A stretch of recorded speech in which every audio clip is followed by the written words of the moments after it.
Hello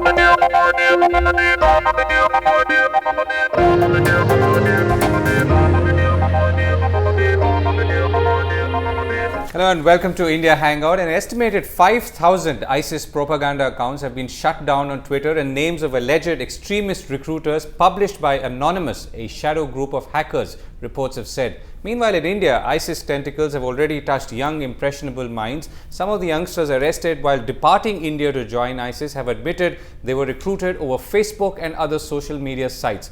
Others have already died fighting for ISIS, it is reported. In all of this, the internet has played a key role. In June, a 24-year-old engineer was arrested in Bangalore for running an active ISIS Twitter media account, tweeting border-crossing details to those on their way to join ISIS camps after the terror attack in Paris. The role of the internet in mobilizing youth is under greater scrutiny. What are the lessons for this for India from the battle so far? What can we do to better protect our cyber borders? Are we doing enough? What should the government be doing to better monitor and better respond? To discuss this, I am joined by Saikat Datta, author and columnist, Subimal Bhattacharjee, cybersecurity analyst, and C Uday Bhaskar, security and defense expert. Gentlemen, thank you all for joining us today. So, Mr. Bhaskar, let me begin with you first. How badly, or rather, how bad is the situation today, or to what extent have we managed to map out the extent of cyber threat that we face in the context of ISIS? Well, as opposed to how bad the situation is, perhaps I would characterize it as a new challenge, meaning that if we were to suggest that the situation today is quote unquote bad, we need some kind of a referent to say that there was a time when the domain was good, which does not apply, meaning that what we are now experiencing or witnessing is also being enabled by technology to a very large extent. And a few years ago, for instance, we would not have had the kind of spread or the kind of penetration that, say, Facebook and Twitter have at this point in time. So as a security analyst, I would say that one is observation, which is that this particular group, for which I prefer to use the word Daesh, because I don't know if they should be given the legitimacy of state, non-state, which I think is a bit misleading for the group. Let me put it this way: the Daesh has been reasonably successful, perhaps even very successful in some pockets, in being able to harness/exploit the possibilities that social media provides, cyber provides, and they have had a fairly successful track record in terms of being able to get on board both the recruiters as also the demography that they have targeted, by which they have been able to get members or those who are willing to take the path that the Daesh has recommended. So this is a factual observation. Now, to what degree are they innovating even as we speak, and particularly in the post-Paris context? I just came across one report, and I'm hoping that my other panelists who are more qualified in this domain than me will be able to add to this.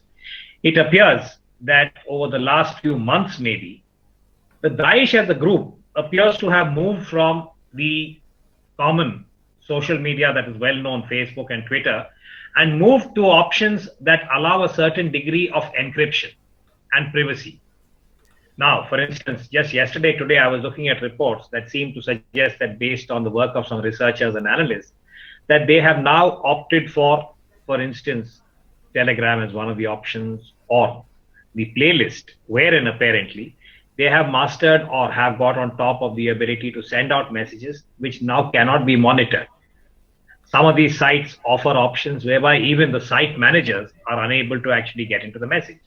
So to me, this represents a certain degree of dexterity, technological dexterity, communication dexterity, and the ability to get your message across. So taking all this as a template, I would just say that this is indeed a challenge for the Indian state as also for Indian society. Right. And I think our responses have to be to first monitor and get a sense about how successful these new efforts are in getting new converts to the cause, as it were. Let me stop here, and maybe we can toss it around with the others. Right. Thanks for that. Saikat, in your understanding, how well prepared are we, or how active are we in monitoring what's going on? I know there is a National Technical Research Organization that's working on it. We've identified 150, I'm told, active ISIS followers or trackers on social media within this country who are maybe potential recruits. But what more do we know, and how safe can we feel from the work that's going, and thanks to the work that is going on or likely going on within the Ministry of Defence or the Government of India? Let me try and rephrase the framework that we've been discussing. I think we get a little too overwhelmed by the technology, and we tend to forget the basics. For example, let's just look at this, whatever platforms we have today, as just communication tools. And because of technology, communications tools are going to get better and better. But let us accept the fact that communication tools will always be used by any terrorist network, and that has historically been established. And there have been ways and means in which people have actually used it from a law enforcement or a counterterrorism matrix to try and disrupt those communication networks. I'll give you a simple example. In Iraq, when General Stanley McChrystal had taken over the operations in Iraq, he realized that the cyber experts and the special forces were just sitting some 500 meters from each other, but they were not talking to each other. So then he ensured that when he created the JSOC, which is called the Joint Special Operations Command, he made the cyber hackers and the special forces sit together, and then they started carrying out joint operations. And suddenly, from zero, they ended up creating huge successes, which completely disrupted the existing terrorism networks in that place. So the point that I'm trying to make is that we should not let the technology overwhelm us. There was communication. Now you have encrypted communication, but there are solutions and means to it as long as we keep the basics in place. So, Saikat, the second part is, Saikat, are you saying that when you say that we should not allow technology to overwhelm, are you somewhere saying that we've allowed technology to overwhelm us?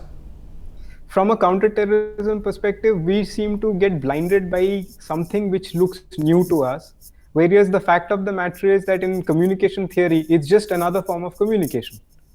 Okay. And if you understand and keep that basic construct in mind, what happens is that's when you start finding countermeasures to disrupt those networks and then go for breaking apart those terrorist networks. The simple example being, if today people are using, or people were using certain kinds of social media networks, and the Bengaluru case that came up, and I was a bit involved in that case at that time, it was the person was using social media because that's where everybody else was, and he was trying to help them recruit more and more people and pass on very critical information, and also do a lot of power projection, because a lot of scholars in the West thought that he is actually a Syria-based person who has deep understanding of the ISIS and actually lives and tweets from there, while he was just a poor Bengali youngster who was misguided and working out of a private company in Bengaluru.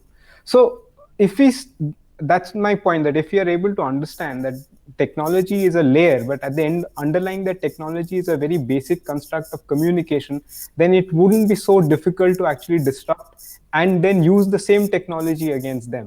And what Commodore Bhaskar mentioned, for example, Telegram. I mean, many of us have been using Telegram for a long time. And if you can supplement, or if you can disrupt it using the traditional methods that we have always used, a classic example being human intelligence, there's a tremendous amount of stuff that you can do, provided you get the construct right and you have the orientation right. Right. So, Commodore Bhaskar, let me come back to you. So, when you look at the scale of or the size of a country like India, and millions of people on the internet, you don't know who is getting impacted by what and how are they getting influenced. How do we, build the resources or the capability? I mean, I know we have some capability to take this problem on head on. That's number one. Number two, should we be thinking of counter attack rather than only, trying to defend ourselves?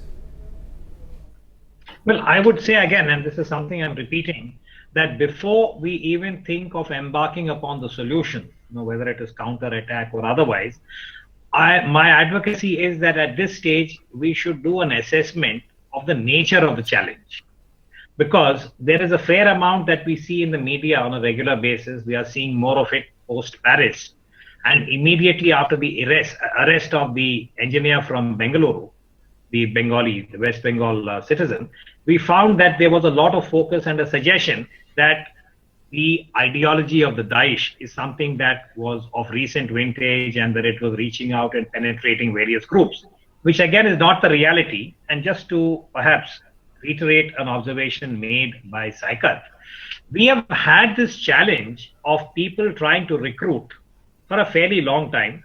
I would go as far back as 1993, which is after the first attack on Mumbai, which is post Babri Masjid.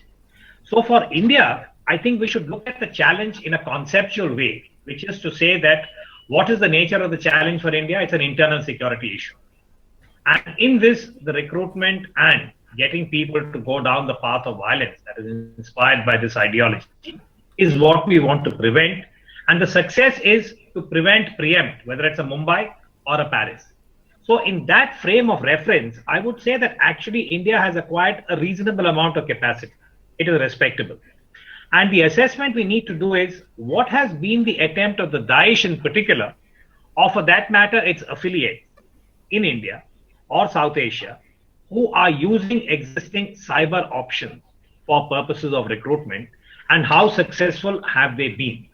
So then you can map out your strategy, which is to say that as part of the counter Daesh effort in the specific case, you have to find out who are the people within the country who are engaged, find out who are the people outside the country who are engaged, which are the clusters. Now, the classic phrase we use in the discipline is data mining.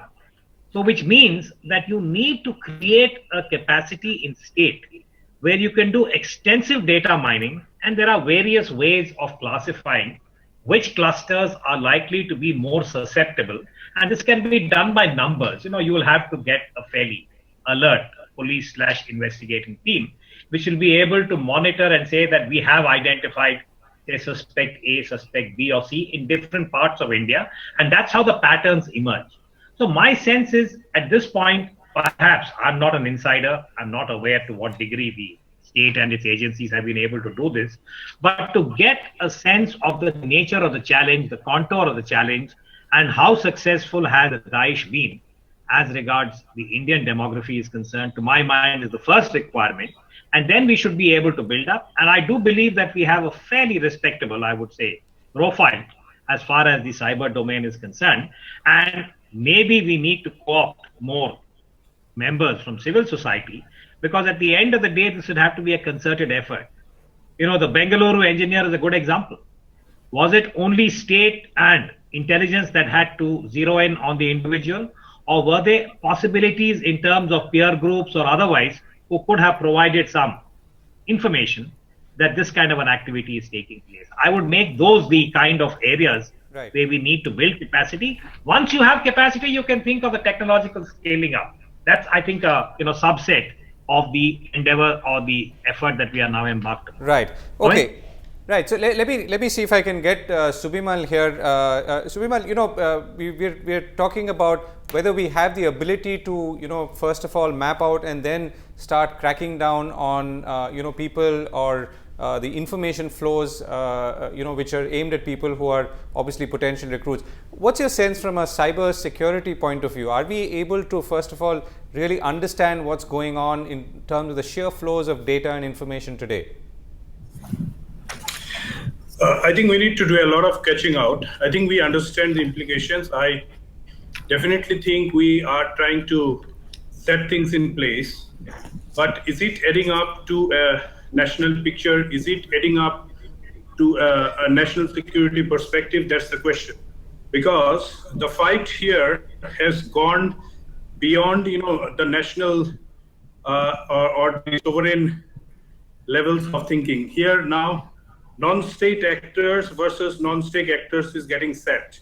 And in this, who hits whom, how he hits, I think all these nuances are just going to be real play. The fight between ISIS and Anonymous is pulling the strings in a completely different directions. While today we might be thinking that Anonymous comes and tries to take on ISIS, I think that itself is a dangerous thing, and unless we are able to grasp all this thing. Hence, I think realistically we need to look at our national cybersecurity perspectives, national cybersecurity policy, whatever we have defined 2 years back, we need to relook at everything and start implementing it. While implementing it is just not putting up some networks and a few people, but really looking at about how do you counter all these issues, which would involve a lot of psychological warfare and a lot of psychological counseling too. Right. So there are two parts to the discussion that we've been having so far, Subimal. So one is we are talking about the human part. I mean, really, Saikat, the other panelist, was saying that really this is the internet or the manifestations that we see today are just newer tools of communication. And if we fundamentally keep the technology layer aside and focus on the human layer, then we're obviously making progress. But what's your sense? Is technology also changing the way things happen? If you look at the profiles of some of the people who've either been sent back to India or arrested in India, I mean, they belong to backgrounds like Afsha Jabin, the lady from Dubai, mother of 3 children, married to a Hindu real estate agent, who, of course, who converted later. But these are people you would never ever imagine, and it's only perhaps the tentacles of the internet which allow them to be discovered, in a manner of speaking. True. I think obviously internet and social media is a force multiplier, and for many it's an enabler also. But having said so, I would think, as I said towards the end of my thing, the psychological warfare and a psychological counseling, I think all happens at the same time. This is part of a larger game. It is not that the social media has initiated all the jihadist tendencies and whatever has been fanning it for years, but this is a force multiplier where all these terrorist groups are using very diligently to recruit and motivate a lot of people and take them in their fold, and to take them and also show them that this is an opportunity by which they earn. So in a way, it is trying to give them a different source of employment and opportunity, but at the same time, brainwashing them into doing something sinister for the whole global community. Right. So right. Okay, Saikat, let me get you in here. So you've talked about the layer beyond the technology, or the layer below or above the technology, as whichever way you put it. What is the kind of effort that we're putting in there, in contrast to some of the other efforts that we're putting in a context of national security? So let me just put it this way. For example, I don't know if you've seen the United Nations report on the use of the internet for terrorism purposes, and look at the issues that they're flagging. For example, what is the internet really being used for? And if we understand that, then we'll be able to figure out what exactly we need to do to tackle this menace. For example, the largest use of the internet for terrorism is actually for financing, followed closely by training, planning, radicalization, and incitement. Now, if you were to take each one of these strands separately, there are very real non-technological solutions to each one of those. So if somebody is being radicalized through the net, through the internet, you can create de-radicalization programs which you use the same medium to target the same vectors who are likely to be radicalized. Similarly, you need to, if people are going to be incited using the internet, your communication channels, your wherewithal, whatever it is there, should be deployed in using the same medium to ensure that people don't get incited. So that's what I mean, saying that instead of trying to look only at the technology and the dangers of technology and treating it as if something that can't be surmounted, you start looking at the end use. And in fact, this UN report very beautifully captures exactly what the internet is being currently used based on real hard data. And that's where they find that there are lots of solutions which are available in the real world, right, which can be used to counter some of these issues. Right. Now, the other major problem is actually the framework of the global internet governance debate. And there we have a bigger problem. Like, size really doesn't matter. Like Commodore Bhaskar pointed out that we have millions of people on the net, etc., etc. But if you look at past experiences, for example, a small country today like Estonia, which is half the size of Kerala, has actually done more for cybersecurity than all the big guns put together. To give you an example, you today have the Tallinn Manual, which for the first time sets a framework for what is to be done when there is a cyber warfare. Similarly, the NATO Cyber Command Research Center is based out of Estonia, and the reason Estonia is so big on cybersecurity today, a tiny country like Estonia, is because in 2007 they were probably the biggest victim of a massive DDoS attack, which the Russians had sponsored through what is called the Russian business network, which had completely shut down Estonia for 3 days. So people are beginning to understand and people are beginning to see what can be done. And if you have a dedicated place in mind, and if you look at India's cybersecurity policy, it again gets overwhelmed by the technology and does not understand what exactly the technology is being used for. Once you figure that out, once you know that this is the end use, the countermeasures become extremely easy to put in place. A slight example that I would like to say is, today we all know what is the critical information infrastructure. And a lot of work has begun on this, but look at the pace at which we are working on this. Had we done and put in place a lot of stuff that could very easily have been established, today our critical information infrastructure would have been much safer than what it currently is today. So that's where I'm trying to say that the possibilities are endless, provided we have the basic infrastructure and the basic goal clear in our mind. Right. Okay. Commodore Bhaskar, let me come back to you. So, I mean, to really pick up on what Saikat is saying, to what extent are those goals very clear to us, and therefore what proportionate efforts are we putting? Number two, should we be, you've not perhaps been watching the visuals that have been playing while you've been speaking, but, these are visuals of ISIS training videos, the magazine, the English language magazine that they put out, which is a very glossy affair, incidentally, other propaganda on Twitter and Facebook and so on. So the point is, all of this material is available quite freely sitting right here. Now, should we be, cutting down on that in some way? Should we be blocking sites or banning, somehow ensuring that people cannot access such sites or such locations where information like this is available? Well, I think the second part is easier for me to respond to, which is that personally, I am against blanket bans, meaning that the internet and the current cyber option is really a way of enabling the individual. And this is something which is very distinctive. So in principle, I would say that my own preference or sympathies lie with the freedom and liberty that we associate with the internet and cyber, as also the anonymity, which is one of the embedded features. Now, in terms of what is available, if I were to reel back 10 years and look at my own life, the explosion of access to information is extraordinary. Now, you talked about the IS sites and the training and whatever they may have been putting out on propaganda.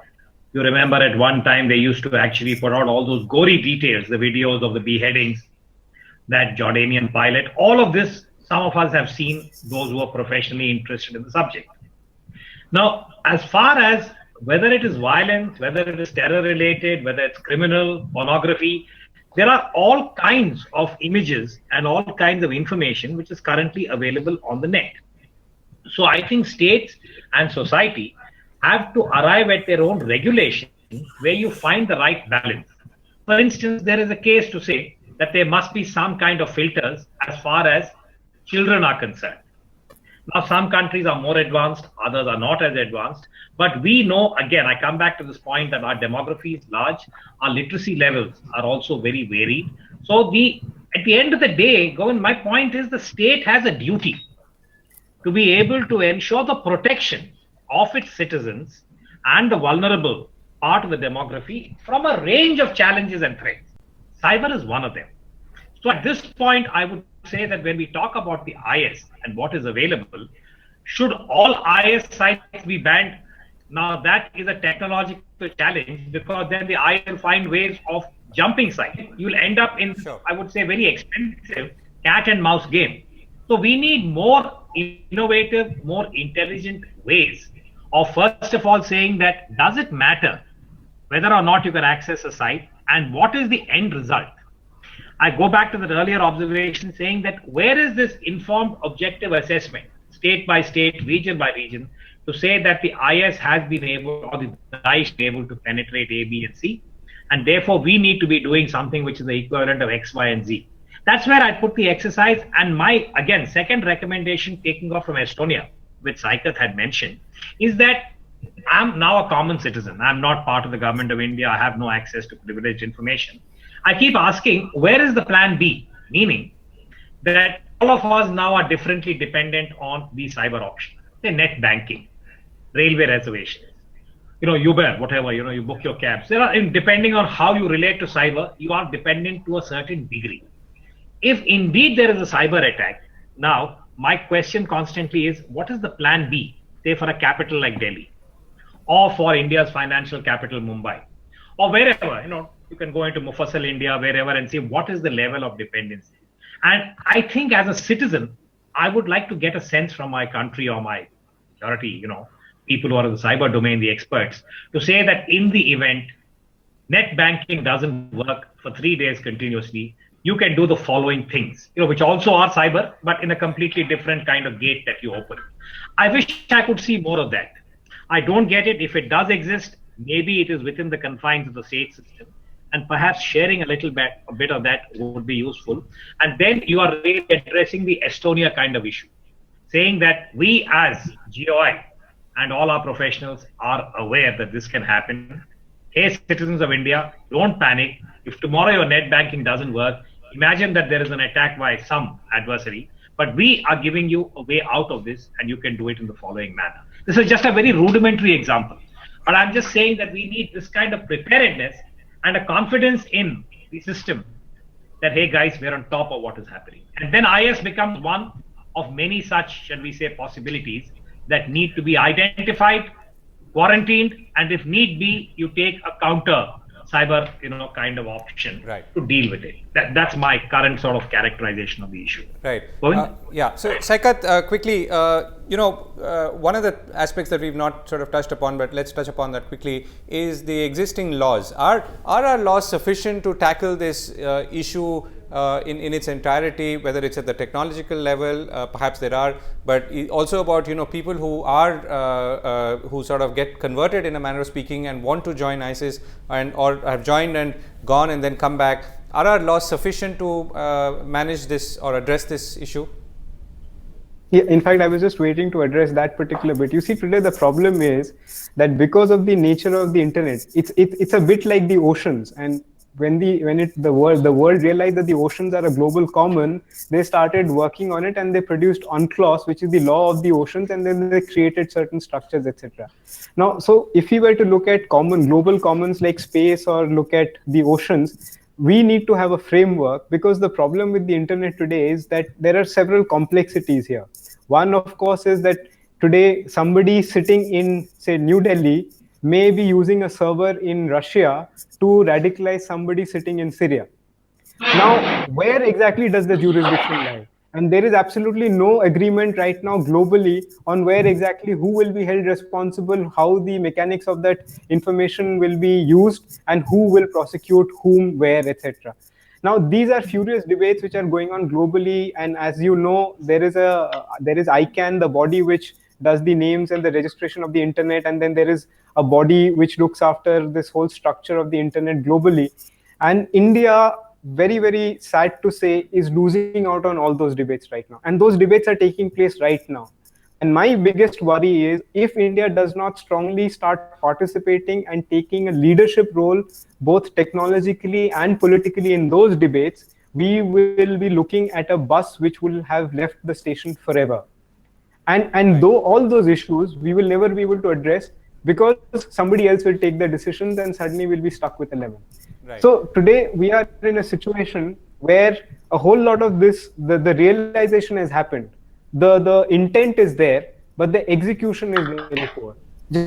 Just to give you one quick example, in 2008, we amended the IT Act to bring in critical information infrastructure, but which said that a notification will be issued where a body will be created to actually address these issues. But the actual notification came out and believe me, in 2014, in January 2014, to set a body which will now look at whatever the act had promised in 2008. Now you're talking about the internet, and as you know, there is the law of the internet or technology that everything changes in 18 months. And if that is the speed at which technology is changing, can this kind of a pace by the government of India really work to address these issues? So unless we really figure out and start putting our money where our mouth is, I see we are up in a very, very dangerous situation. Right. Thanks for that, Saikat. Let me, Subimal, we've run out of time, so let me quickly get a last word from you. To the extent that this battle has to be fought technology, what is the way forward? I think, whatever national cyber security policy that we have defined, we need to implement it. And while implementing it, we'll have to, of course, technology has to be factored in, but there are many other gaps today that we have that we need to fill up. My friend Saikat raised the example of Indian participation in Global Forum. I think, it has significantly increased and improved, but we will miss the bus if we don't take up leadership positions in one or two of them. And again and again, many of us have been trying to harp on people who matter in the GIS government and the previous government that you take up leadership roles, because the Americans, the Russians all agree to an Indian leadership as far as matters of cyber are concerned. I think, we are still somewhere hesitant to take up any leadership role. As you take up any leadership role, you are not going to be deciding about, what is the level of seriousness with which you need to address the issue. To critical infrastructure protection, let me again take Saikat's point of view. I think if we have learned any lesson, then we should have already had a mechanism and some redressal, I would say, again, a redressal mechanism in place. 2 years back, certain internal survey was done on about 42 critical infrastructures in the country. All were found wanting. And between 2012 and 13 until today, much water has flowed. So where are we? Are we still going to look at some of the guidelines that we expect these critical infrastructures to follow? Or are we making some basic yardsticks to be made mandatory that institutions and organizations have to follow? When the British Chancellor of the Exchequer, George Osborne, is speaking about ATCs being already in the radar of ISIS or other such frivolous groups, are we ready? Do we have a rain check done on a regular basis to understand where we stand and what are the mechanisms to be in place? Because it is not only bolstering with computers and patches. It is a great aspect of human management that will have to happen. And mind you, still date, more than 50% of the threats are internal to a network and organization rather than always being external. So I think we'll need to have a holistic look. The good part about this government is that it says that cyber security is a part of national security infrastructure. So that realization has happened. But however, what are you doing on the ground to give it that force protection and a sense of understanding of seriousness? So I think, we'll all have to address this sooner than later before a large catastrophic attack happens, because, that's going to be the sad end when you all know that this is what is going to hit you. This is, right.